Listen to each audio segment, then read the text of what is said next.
سیالکوٹ سے خبر شامل کرتے ہیں محمد یاسین بھٹو کی رپورٹ کے مطابق سیالکوٹ پولیس کی دوران کارروائی منشیات کی ایک بڑی چین کا بریک اپ، شراب کی بڑی کھیپ پکڑ لی، 500 سے زائد ولایتی شراب کی بوتلیں برآمد، ملزم گرفتار، مقدمہ درج۔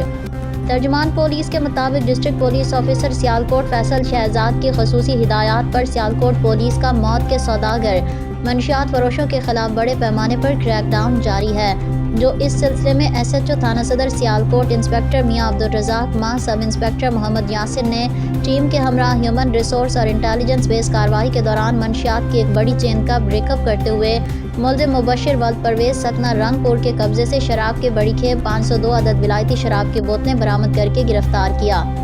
دوران انٹروگیشن ملزم نے بتایا کہ وہ ضلع سیالکوٹ کے مختلف علاقوں میں منشیات کی سپلائی کرتا تھا۔ ترجمان پولیس کے مطابق سیالکوٹ پولیس ضلع سے منشیات کی لعنت کا جڑ سے خاتمہ کرنے کے لیے چھوٹے موٹے نشیوں کے بجائے اس مکروہ دھندے میں ملوث بڑی مچھلیوں کو پکڑا جا رہا ہے۔ شہر سے منشیات کے مکمل خاتمے تک کریک ڈاؤن جاری رہے گا۔